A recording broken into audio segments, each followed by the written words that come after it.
У Беларусі ў траўні звычайна халодна, асабліва па начах. Але гэта не перашкаджае раслінам зелянець і квітнець.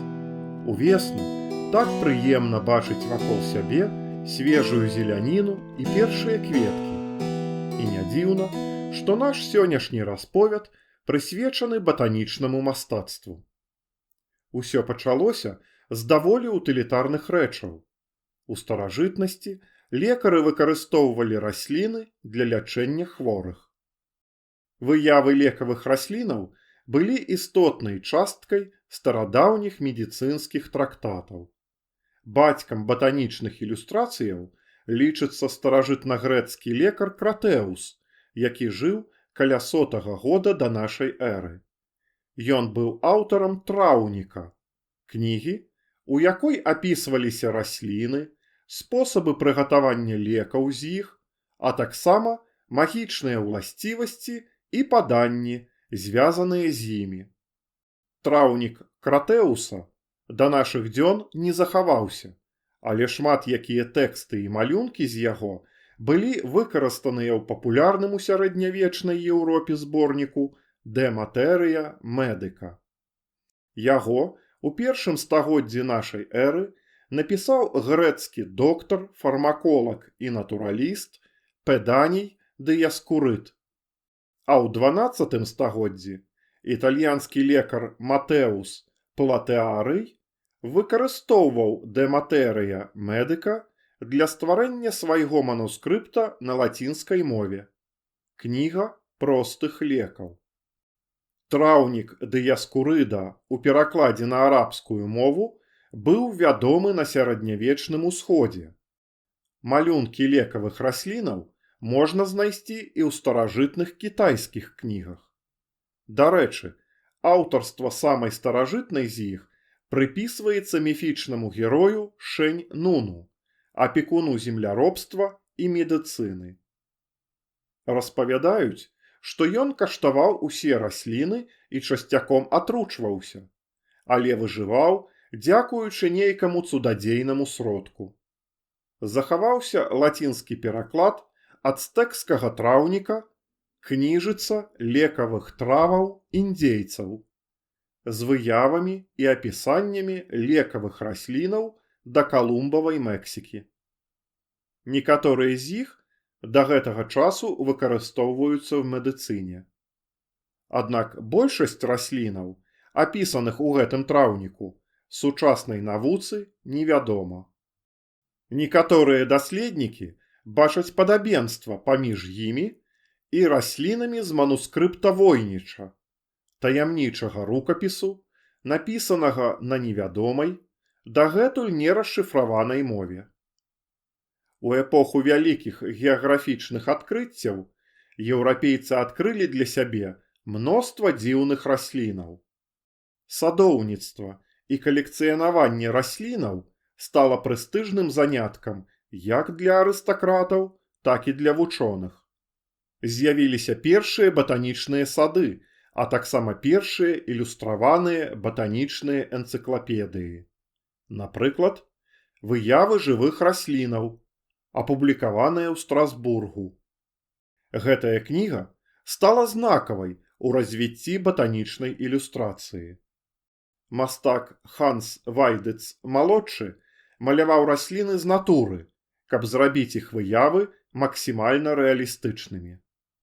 Але для батанічнай ілюстрацыі адной толькі рэалістычнасці недастаткова.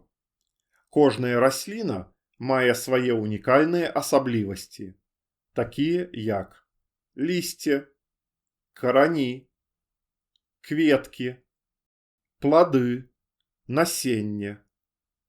Іх звычайна малююць на адной ілюстрацыі і суправаджаюць тлумачальнымі подпісамі. Таму мастакі павінны былі або ведаць батаніку, або працаваць разам са спецыялістам у гэтай галіне. Шатландская мастачка Элізабет Блеквелл вырашыла заняцца ілюстрацыяй раслінаў, калі апынулася ў складанай жыццёвай сітуацыі. Яе муж, які меў медыцынскую адукацыю, быў пасаджаны ў турму для даўжнікоў, а яна, разам з дзіцем, засталася без сродкаў для існавання. Свае малюнкі Элізабет адносіла ў камеру мужа, дзе ён пісаў тэксты для іх на латыні і іншых мовах. Калекцыянеры імкнуліся захаваць свае любімыя расліны ў асаблівых кнігах, кветкасловах, фларылегіях. У адрозненне ад траўнікаў, у іх апісваліся і адлюстроўваліся рэдкія і прыгожыя расліны. Кветкасловы – гэта дарагія і раскошныя кнігі, якія нярэдка ствараліся ў адным асобніку. Свой уласны кветкаслоў – фларылегій – ёсць і ў брытанскага караля Карла III. У ім апісаныя расліны з саду Хайгроў Хаус у Глостаршыры, у Англіі.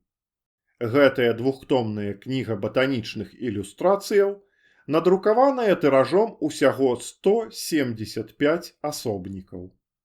Батанічныя ілюстрацыі часта настолькі прыгожыя, што з'яўляюцца творамі мастацтва. П'ера Жозефа Редуте сучаснікі называлі Рафаэлем кветак і лічылі найвялікшым батанічным ілюстратарам усіх часоў.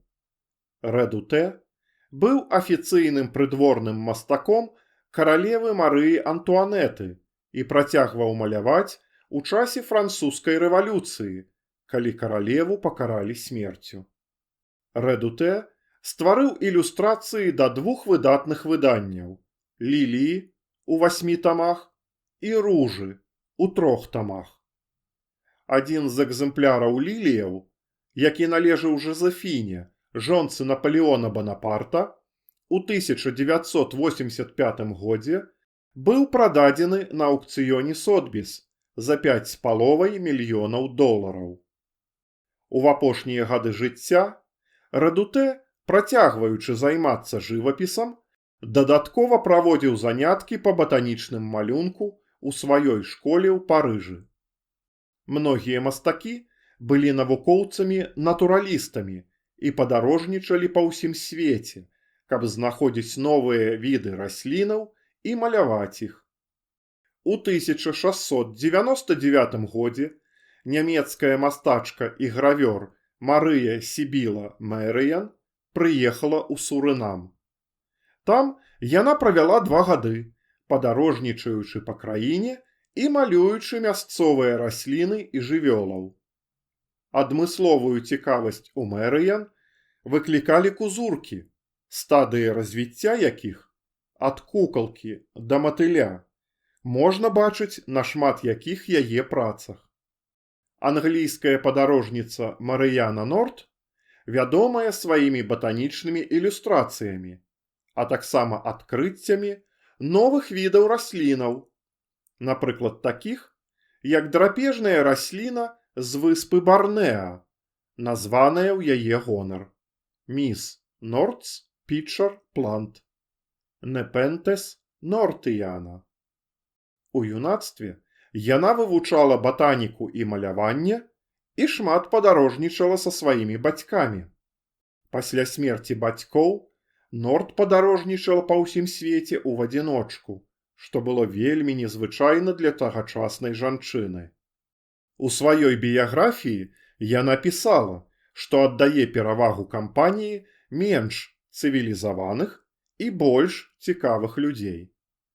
На яе працах можна ўбачыць дакладныя і дэталёвыя выявы раслінаў з многіх краінаў, уключаючы Сейшэльскія астравы, востраў Цейлон, сучасная Шры-Ланка, Індыю, Інданезію, выспа Ява, Японію, Бразілію і нават Новую Зеландыю. У лонданскіх каралеўскіх батанічных садах К'ю для карцінаў Марыяны Норт была пабудаваная асобная мастацкая галерыя. Больш за 800 карцінаў размешчана ў ёй на тых жа месцах, дзе мастачка змясціла іх пры жыцці. Са з'яўленнем фатаграфіі батанічныя ілюстрацыі не страцілі сваёй актуальнасці, бо толькі мастак можа на адным малюнку паказаць усе асаблівасці і дэталі расліны.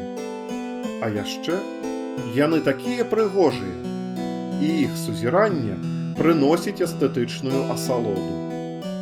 Вы лічыце, што на гэтым наш аповед пра батанічнае мастацтва скончаны? Зусім не. Працяг будзе.